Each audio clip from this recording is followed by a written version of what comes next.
Ya chicas, tenemos que ya empezar a trabajar con la tercera unidad de ergonomía y vamos a ver en esta unidad dos temas principales. El primero es lo que corresponde al TEMER, o mejor dicho, la norma técnica del TEMER, que este también es otro protocolo MinSal, ¿ya?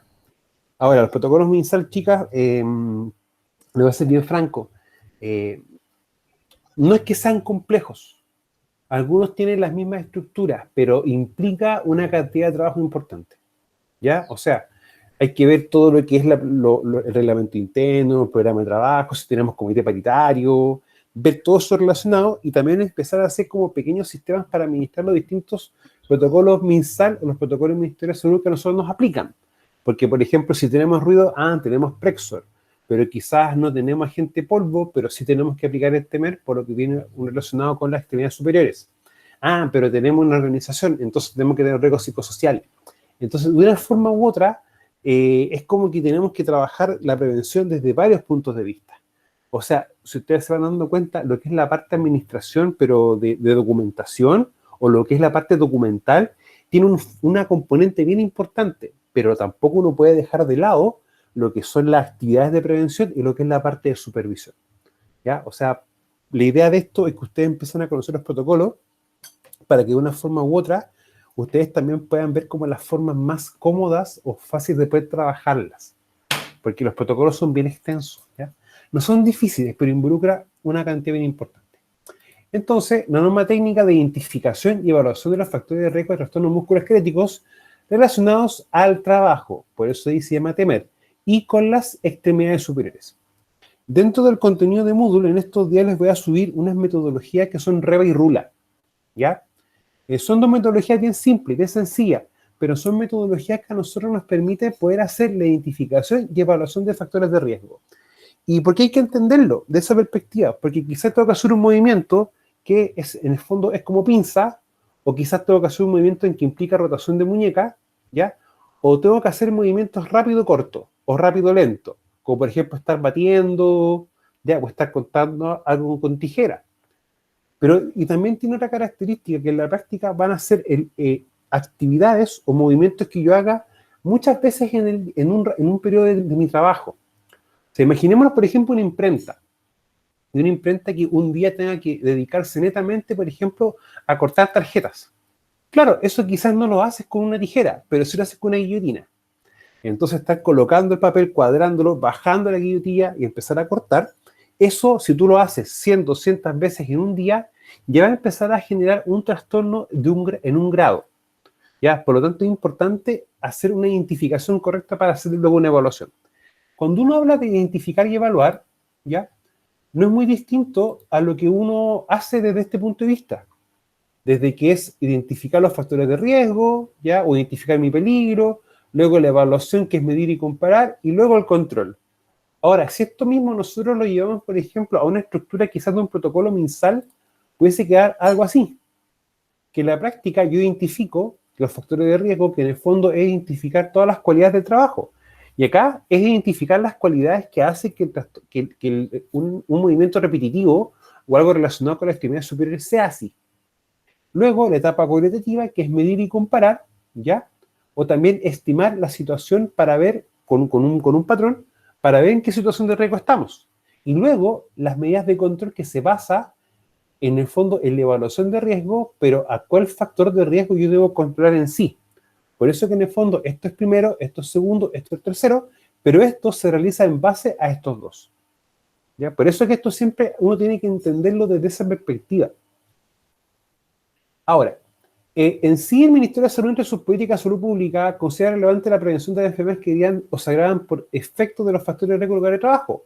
La relación de la situación de salud, calidad del empleo y condiciones de trabajo es hoy en día incuestionable, razón por la cual constituye una preocupación primordial porque todas las actividades laborales se realizan sin deterioro para la calidad de vida de las personas y se convierta en un pilar fundamental del desarrollo. Ya. O sea, hay siempre una relación directa entre una patología que puede desarrollar un trabajador en base al trabajo que éste realiza, ¿ya? O sea, por ejemplo, si tengo a alguien que hace labores de cocina o un panadero, lo más probable que genere siempre sea, por ejemplo, una tendinitis, ¿ya? En el segmento codo-muñeca, o una epicondilitis, por ejemplo, en el sector de acá, o el famoso túnel carpiano, pero que son actividades que vienen relacionadas a un uso intensivo de las extremidades. Ahora, nunca olviden que más o menos el 60% de los accidentes están involucradas las manos. Por ejemplo, en un caso de gente que tiene que manipular cargas bajo 25 kilos, o por ejemplo, están levantando sacos, eso con el tiempo la persona va a producir una lesión en la espalda baja y también va a producir una lesión en el hombro, en el famoso manguito rotador.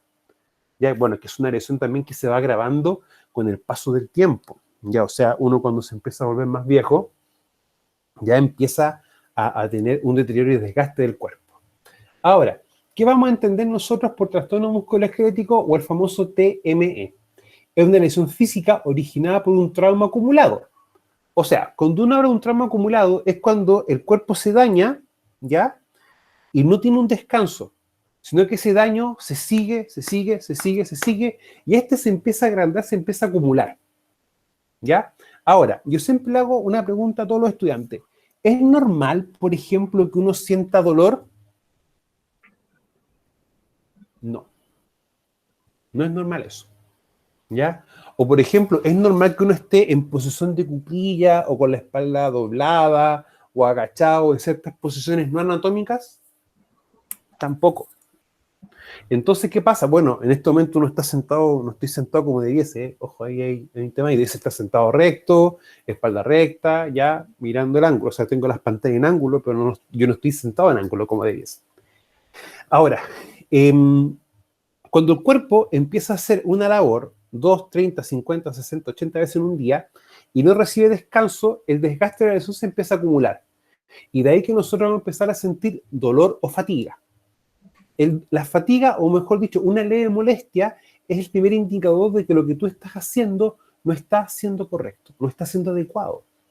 Tu cuerpo en ese aspecto es muy sabio y está acusando que tienes algo. Susana.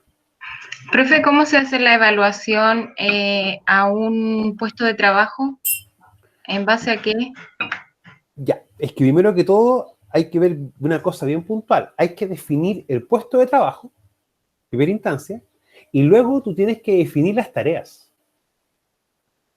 Pero la pregunta es, ¿qué vas a evaluar tú del puesto de trabajo o qué vas a evaluar de la tarea? Gema.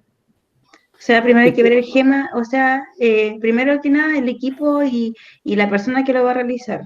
Ya, yo Porque... siempre, mira, lo que tú dices, Nicole, no está incorrecto, pero cuando uno va a hacer las evaluaciones desde el punto de vista de la ergonomía, ya es un poco distinto. Porque lo que es ergonomía en sí, tú te vas a basar, en el caso de esto, en las posturas y en los movimientos que hace la persona. Por lo tanto, aplicar o dividir en un subsistema GEMA para la persona en sí, solamente la gente. Profe, ¿y eso de la iluminación también se evalúa? Sí, o sea, tú, por ejemplo, evalúas lo que... Mira, tú, por ejemplo, haces evaluaciones de los agentes físicos, que en este caso el primordial va a ser iluminación. Sí. ¿Ya?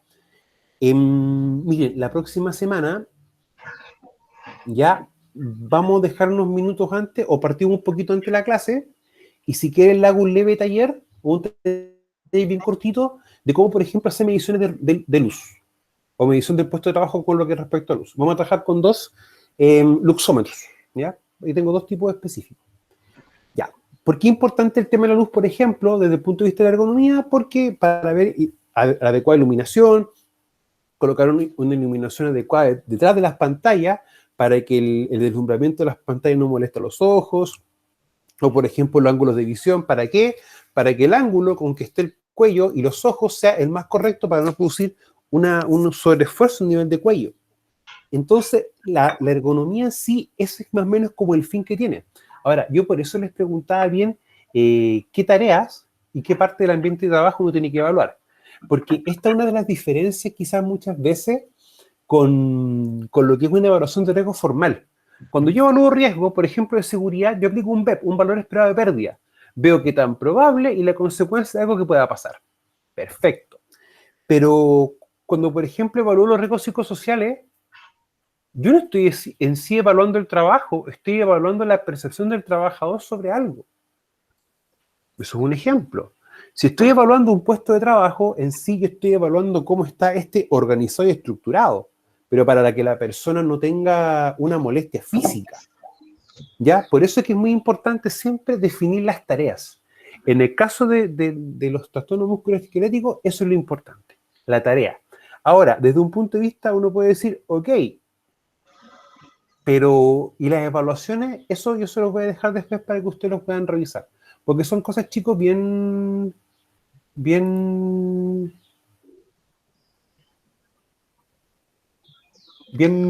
simples, ¿ya? Pero no se complique tanto con eso. Ahora, que se desarrolla gradualmente sobre un periodo de tiempo como resultado de repetido esfuerzo sobre una parte específica del sistema musculoesquelético. También puede desarrollarse por un esfuerzo puntual que sobrepasa la resistencia fisiológica de los tejidos que componen el sistema musculoesquelético. O sea, se puede producir por un tema de acumulación en un periodo de tiempo o puede ser por un esfuerzo específico, ¿ya? De ahí que, por ejemplo, les va a tocar muchas veces explicarle a los trabajadores, por ejemplo, por qué tiene que usar una traspaleta, ¿ya? O una carretilla y no utilizar todo el cuerpo, por ejemplo, para levantar una carga, o por qué la carga debe ser manipulada a una distancia del cuerpo, o por qué las rodillas y los pies tienen que estar en ciertos ángulos, ¿ya? O sea, el que sea un esfuerzo puntual es porque tú lo hiciste mal. Ahora, quizás no es porque tú estés haciendo una fuerza, sino que también puede ser porque tú estás en una postura específica. O sea, imaginémonos, por ejemplo, que tenemos una maquinaria pesada. Hay que soldarle, por ejemplo, un balde. Lo más probable es que tú estés en posición de cuclilla, en el piso, bajo una estructura para poder soltar. Y eso, la espalda va a estar comprimida. Y eso no es natural para la espalda. Y eso también va a ser un esfuerzo. Y en el fondo va a producir una sobrefuerza en una parte puntual del cuerpo, ¿ya? Por eso es que muchas veces también no hay que enfocarse directamente en cómo se manipula una carga, sino que también en un grado en la posición en que se va a encontrar el cuerpo, ¿ya? Ahora, se reconoce que la etiología de la TME es multifactorial y en general se considera cuatro grandes grupos de riesgo. Los factores individuales, capacidad de función del trabajador, hábito antecedente, factores ligados a las condiciones del trabajo, fuerza, postura y repetición, factores organizacionales, que es, por ejemplo, cómo está organizado el trabajo, las jornadas, horarios, pausas, ritmo y carga del trabajo, ¿ya? Y los factores relacionados con las condiciones ambientales del puesto de trabajo y sistema de trabajo, temperatura, vibración, entre otros. Si yo tengo distintos factores, al hacer esto un factor de riesgo, porque en el fondo esto es lo que puede generar una lesión a las personas, esto es lo que también yo puedo evaluar.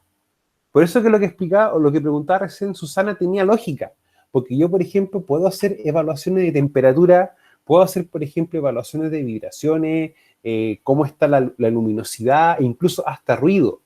Si tenemos un poco a veces cosas más específicas, hasta a qué distancia deben estar las pantallas de un computador, por ejemplo, para que la radiación electromagnética no afecte directamente a la persona. ¿Ya? Entonces, lo que nosotros queramos evaluar bien nos va a decir cómo debemos evaluar. O sea, es como cuando uno está en higiene industrial y uno dice, voy a hacer una evaluación higiénica.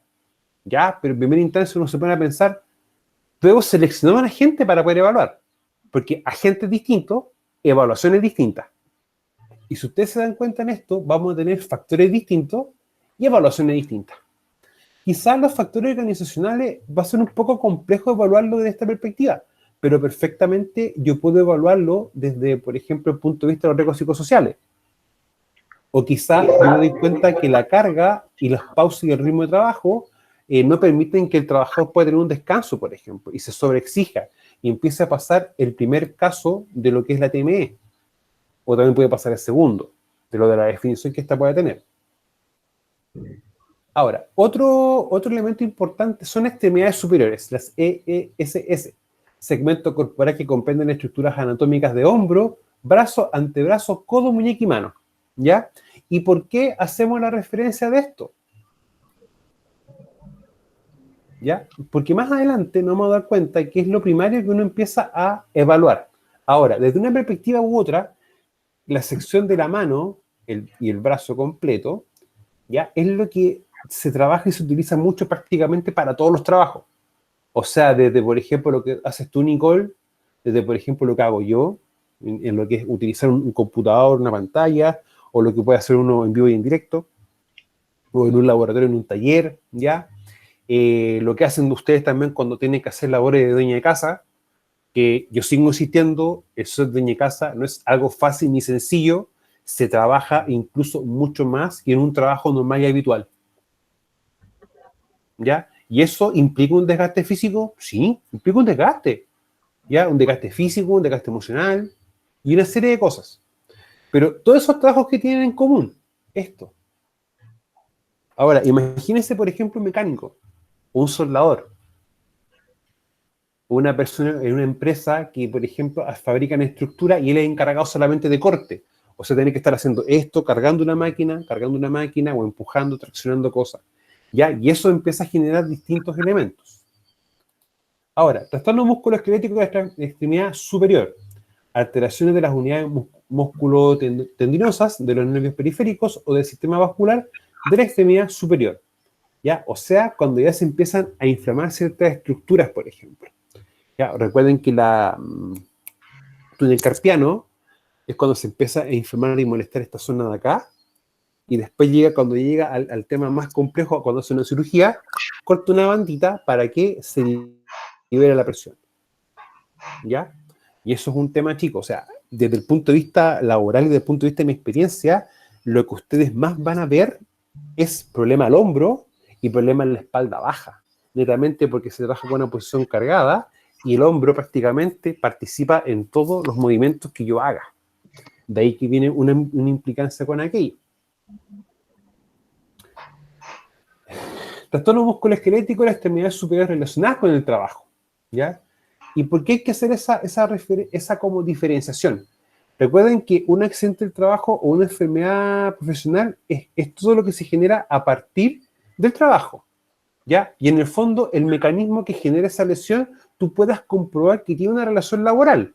O sea, por ejemplo, si yo tengo, en mi contrato me dicen que yo debo soldar y sufro un accidente, primero debo ver si es a causa o con ocasión del trabajo, ¿ya? Y eso también como uno lo ve, porque si, por ejemplo, mi trabajo es soldar y tengo una quemadura producto de una soldadura, primero que todo, corresponde a la figura, ¿ya? Porque va a ser a causa directamente de tu trabajo. Pero el que tú estabas soldando y te quemaras, tiene relación con el tipo de accidente. De ahí la importancia de tener eso bien claro. Ahora, alteración de la unidad musculotendinosa de los nervios periféricos o el sistema vascular que conlleve a un diagnóstico médico de patología musculoesquelética. O sea, diagnóstico médico.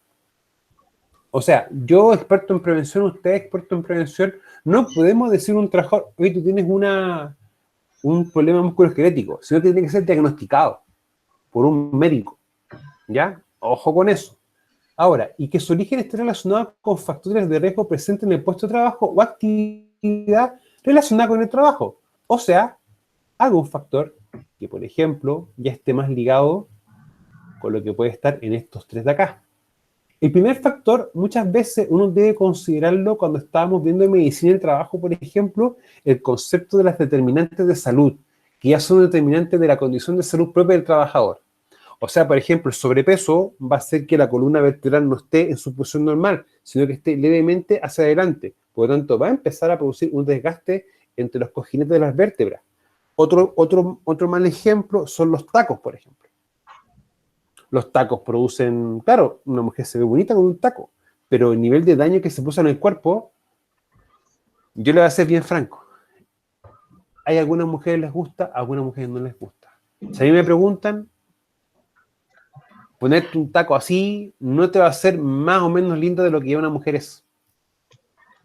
¿Ya? Pero hay cierto, lo que pasa es que hay ciertos elementos, hay ciertas cosas que se dicen o se piensan porque ya son como un tema de idiosincrasia o un tema de como cultural. ¿Ya? O sea, ahí por ejemplo dicen, cuando a las niñas pequeñas les regalan, por ejemplo, set de cocina. Eso es un tema muy arraigado a la cultura. ¿Ya? Entonces hay temas a veces culturales que uno como por costumbre dice. ¿Ya? Ahora, yo soy bien franco. Si quieren usen taco, es cosa de ustedes. ¿Ya? Pero sí tienen que tener algo bien claro. Se van a producir lesiones a nivel del tobillo por el tendón de Aquiles, a nivel de la rodilla por el tendón rotuliano, y a nivel de columna vertebral, específicamente en la espalda baja. ¿Ya? Y las lesiones que se generan a nivel de rodilla y tobillo son equivalentes a las de un jugador de fútbol.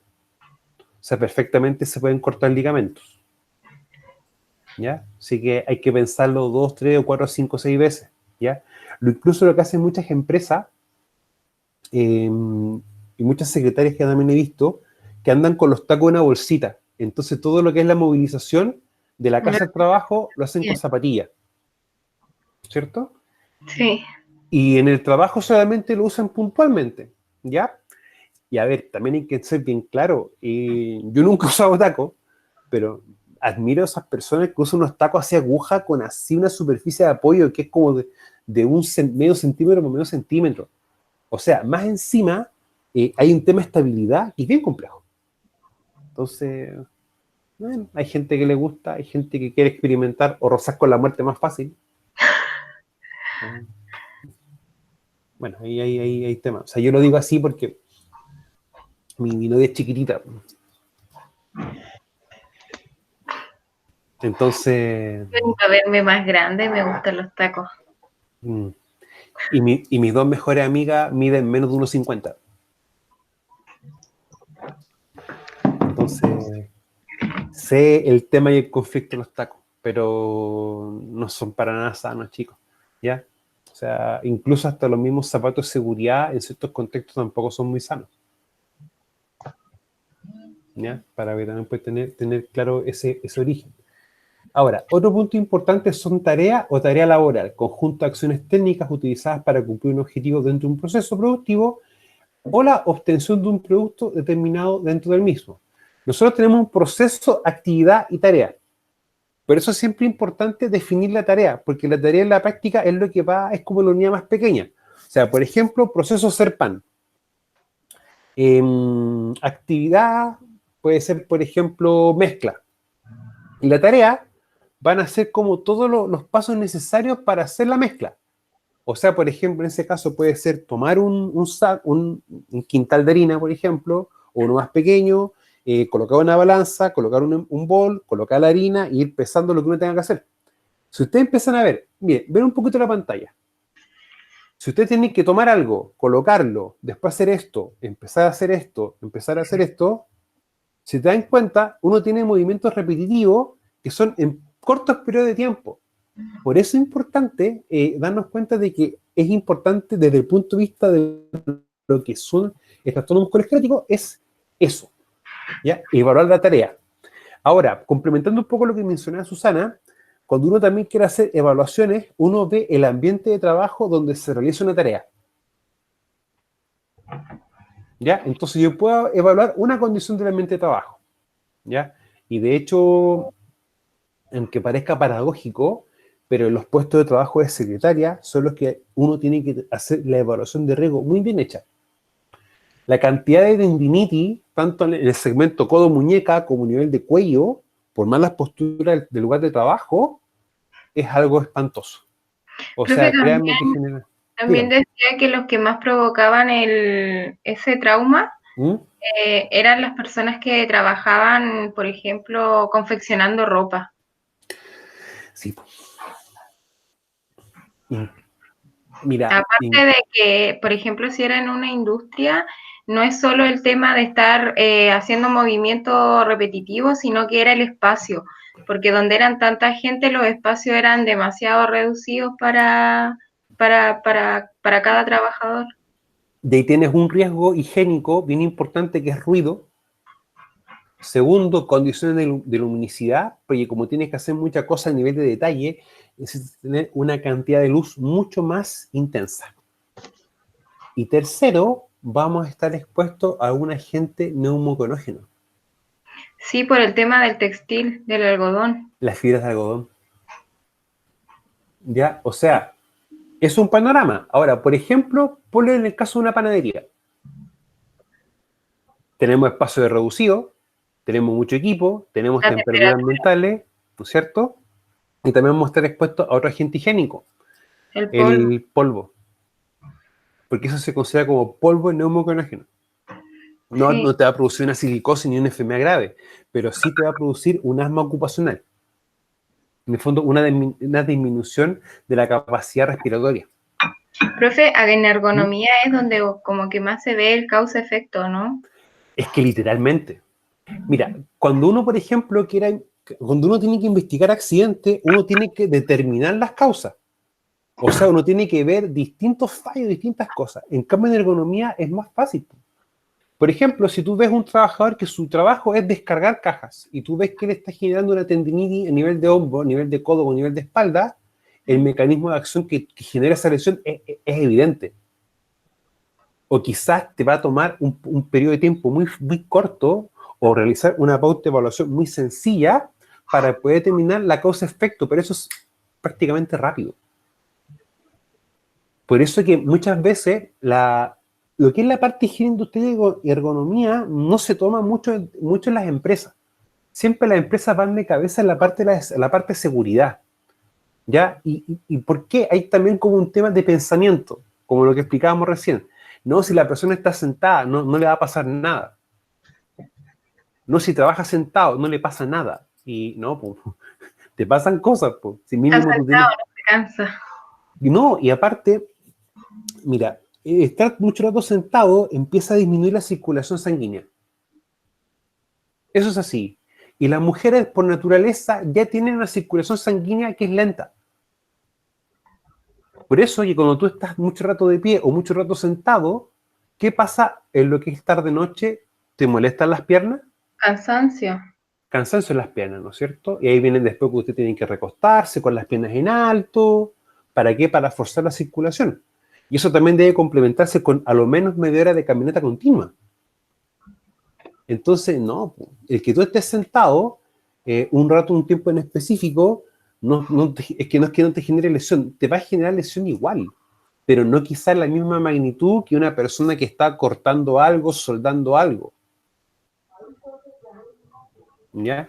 Tú tienes que pensar, cualquier cosa que te obligue a aplicar esfuerzo continuo o cualquier cosa que te obligue a estar quieto por mucho tiempo, va a generar de una forma u otra una lesión. ¿Ya? Y sumado también a los factores personales de cada persona. Entonces, chicos, lo que es la tarea es como lo que es bien, bien importante de poder ver, ¿ya?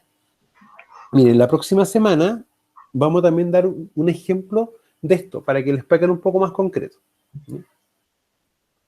Ahora, si ustedes tienen tiempo, yo las voy a invitar a una clase que es taller 2, pero es la cuarta unidad, que vendría a ser como la semana un poco de más arriba, porque ahí los chicos estamos trabajando en confección de matrices. Pues si les interesa. ¿Ya? Entonces, ya de hecho recuérdeme, Susana, y les voy a compartir las primeras 2 unidades de taller 1 y Riesgo en Proceso 2 y taller 2. ¿Ya? Porque eso a usted le va a dar como una visión distinta. Ahora, otra definición importante son los ciclos de trabajo. Tiempo que comprende todas las acciones técnicas realizadas en un periodo de tiempo que caracteriza una tarea como cíclica. Es posible determinar claramente el comienzo y el reinicio del ciclo con las mismas acciones técnicas. Por ejemplo, una persona que tiene que preparar, su pega es preparar café. Café de máquina, por ejemplo. O un bombero que tenga que echar benzina. Tú estás marcado el inicio, está marcado el fin y está marcado cuando vuelve a trabajar nuevamente. Pero ese periodo de tiempo es lo que es un ciclo. O sea, por ejemplo, en el caso que estuviésemos preparando pan, por ejemplo, o un queque, algo más pequeño, uno que tiene que hacer, cortar una harina, cortar la harina, pescarla, echarle un bol, cortar y hacer este ejercicio. O, por ejemplo, abrir un tarrito, si tiene, por ejemplo, no sé, pues polvo Royal o algo así, o azúcar, abrir, sacar, medir, colocar y luego mezclar. O sea, son cosas que tú haces de manera habitual, pero que requieren hacer una secuencia de pasos muy cortos y en muy corto periodo de tiempo. O sea, incluso hasta lo utilizó una batidora, o por ejemplo para preparar un merengue. Esas cosas tan sencillas también requieren cierta estructura y ciertos pasos para poder realizarse. Y quizás van a ser muy cortos. Y también la cantidad de veces que se realiza. Es que son una cosa. Una cosa es el ciclo, lo que dura, y otra cosa es cuántas veces tú repites dicho ciclo. Ah, ok. ¿Ya? Por eso les digo, o sea, Es como cuando uno le explica muchas veces, uno empieza a ver evaluaciones de riesgo. Ya, primero definamos los pasos para para freír un huevo. No sé si eso es fácil. Y todos tienen distintas visiones. ¿Ya? Y uno al final llega a una visión en común. Pero ahora la pregunta es, ¿cuánto dura cada etapa para hacer un huevo? Uno solo. Ahora la pregunta es, ¿y si tengo que hacer 50 huevos fritos? Serían 50 ciclos. O incluso un poco más, o cada actividad dentro de eso sería un ciclo. Claro, Porque, por ejemplo, el romper sí. un huevo, Sería un romper ciclo. un huevo y colocarlo, lo que dura eso es un ciclo. O sea, es un ciclo eso. Pero ese ciclo también tiene una duración. ¿Ya? Por eso que muchas veces en los trabajos de detalle, como lo que es cocina, lo que es rubro mecánico, esos trabajos así, o lo que es confección y reparación de ropa, generan lesiones. Porque son muchos movimientos en muy pocos cortos de tiempo. Por eso hay que también entenderlo de esa forma. Fuerza, exigencia física generada por trabajo muscular realizado por el trabajador y observado por el evaluador según la propuesta en la norma técnica del Ministerio de Salud. O sea, por ejemplo, si yo quiero mover una carretilla, ¿eso implica fuerza? Sí. ¿Que debe generar fuerza? Sí, lo va a hacer igual. ¿Ya? Profe, la norma técnica esta, la del, ¿cómo se llama? ¿Temert? TEMERT, ¿Mm? ¿no es la misma del manejo manual de carga? No, pero Pero tienen relación. ya, sí. Van relacionados. De hecho, la próxima semana vamos a trabajar con el manejo manual de carga. ¿Ya? Y vamos a trabajar con grúas, mira, vamos a trabajar con traspaleta, con grúa horquilla y con carretilla. Vamos a ver un par de cosas de eso, ¿ya? Porque tengo esos equipos en tamaño escala. ¿Ya? Entonces vamos a poder ver ciertas cosas para poder explicar unos contenidos de mejor forma. Porque más encima el manejo manual de carga también tuvo un cambio en relación con cuando se relimitó el peso máximo de manejo manual para el manejo manual de carga, que de 50 se bajó a 25. ¿Ya? Porque, seamos bien francos, ¿es lo mismo levantar un saco de 50 kilos una vez al día? Pero levantarlo o manipularlo 80 veces, Sí, cambia. cambia, porque esa fatiga va a ser acumulativa. Ese es el punto.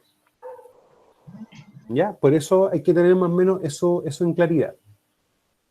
Ahora, ¿quién debe aplicar esta norma? El empleador es quien debe realizar la identificación y evaluación de los factores de riesgo de trastornos musculoesqueléticos relacionados con el trabajo de extremidades superiores. O sea, de este punto de vista, yo solamente voy a evaluar prácticamente el uso de los brazos y las manos. Por eso que nosotros un poco más adelante, o sea, un poco más arriba, solamente hablamos de extremidad superior, que en el fondo es esto. Ahora, los distintos métodos de evaluación tienen también variantes en sí, como por ejemplo, cómo está el tronco. El tronco está recto, o está curvo, o está flectado. O también cómo están las posiciones de los pies. Por eso ¿Ya? también son importantes los exámenes que se hacen cuando una persona entra a trabajar,